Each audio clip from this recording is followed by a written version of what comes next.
भारत के एक छोटे से गांव भानगढ़पुर में एक पुरानी हवेली थी जिसे लोग भूतिया हवेली कहते थे। ये हवेली पिछले 85 सालों से वीरान पड़ी थी। गांव के बुजुर्ग बताते थे कि उस हवेली में रात के समय अजीब अजीब आवाजें आती थी। वहां कोई भी जाने की हिम्मत नहीं करता था। गांव के बच्चे भी उस हवेली के पास जाने से डरते थे। वीडियो बनाने का फैसला। कहानी की शुरुआत होती है चार दोस्तों से।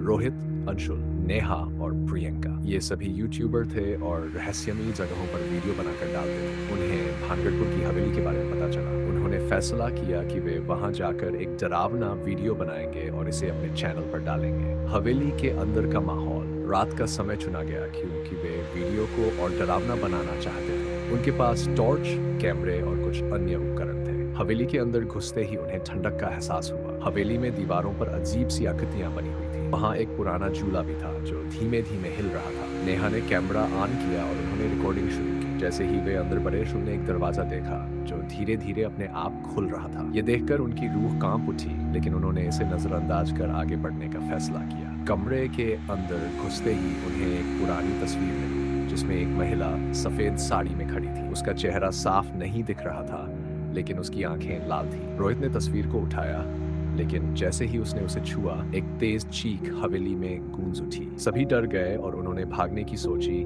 लेकिन दरवाजे अपने आप बंद हो गए। चुड़ैल का सामना। अचानक हवेली के कोने से एक साया दिखा। वह साया धीरे धीरे उनके करीब आ रहा था। नेहा ने कैमरे से इसे रिकॉर्ड करना शुरू किया, लेकिन जैसे ही उसने जूम किया, कैमरा बंद हो गया। प्रियंका ने टॉर्च की रोशनी साये की तरफ डाली तो उन्होंने देखा कि वह एक औरत थी जिसके बाल बिखरे हुए थे और चेहरा भयानक था। उसने चीखते हुए कहा, क्यों आए हो तुम लोग मेरी शांति भंग करने? सभी चिल्लाते हुए भागने लगे, लेकिन उन्हें कोई रास्ता नहीं मिल रहा था। हवेली के अंदर चारों दोस्तों को ऐसा महसूस हो रहा था जैसे कोई उन्हें देख रहा है। दीवारों पर खून के निशान उभरने लगे होते और हवा में अजीब सी गंध फैल गई। नेहा ने हिम्मत दिखाते हुए पूछा, तुम कौन हो? हम यहाँ सिर्फ वीडियो बनाने आए हैं। औरत ने गुस्से में कहा, मैं इस हवेली की रक्षक हूँ।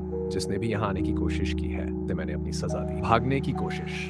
अंशुल ने अपनी जेब से पूजा का ताबीज निकाला और जोर जोर से मंत्र पढ़ने लगा, लेकिन यह औरत और भी ज्यादा गुस्से में आ गई। उसने हवेली की खिड़कियां और दरवाजे जोर जोर से बंद करना शुरू कर दिया। सभी ने मिलकर भागने की कोशिश की, लेकिन हवेली ने जैसे उन्हें कैद कर लिया था। वीडियो की आखिरी रिकॉर्डिंग। नेहा के पास एक छोटा सा कैमरा था जिसमें उसने सब कुछ रिकॉर्ड किया। रोहित ने कहा, हमें किसी तरह यहाँ से निकलना होगा। तभी चुड़ैल ने जोर से हंसते हुए कहा, कोई भी यहाँ से जिंदा नहीं जा सकता। अचानक पूरा कमरा अंधेरे में डूब गया और सब बेहोश हो गए। जब वे जागे तो वे खुद को गांव के बाहर पाए। उनका कैमरा और सारा सामान गायब हो चुका था। वीडियो का वायरल होना।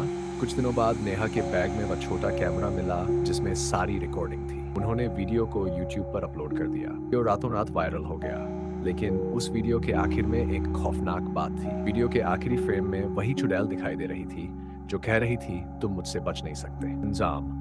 वीडियो के वायरल होने के बाद उन चारों दोस्तों के साथ अजीब घटनाएं होने लगी। रोहित को सपनों में चुड़ैल दिखाई देने लगी, नेहा की आवाज बदलने लगी, अंशुल को घर में अजीब आवाजें सुनाई देने लगी और प्रियंका के शरीर पर खरोंच के निशान आने लगे। आखिरकार वे एक तांत्रिक के पास गए जिसने बताया कि उन्होंने चुड़ैल की आत्मा को परेशान किया है। उन्होंने तांत्रिक की सलाह मानी और हवेली में पूजा करवाने का फैसला किया। निष्कर्ष, इस खौफनाक अनुभव ने उनकी जिंदगी बदल दी। उन्होंने सीखा कि हर जगह की एक अपनी सीमा होती है और उसे पार करना खतरनाक हो सकता है। आज भी भानगढ़पुर की हवेली में कोई नहीं जाता, लेकिन उस वीडियो को देखने वाले लोगों को एक अजीब सी बेचैनी महसूस होती है। ये कहानी सिर्फ डराने के लिए नहीं, बल्कि यह सिखाने के लिए है कि हमें ऐसी रहस्यमय जगहों पर जाने से पहले सोच समझ लेना चाहिए।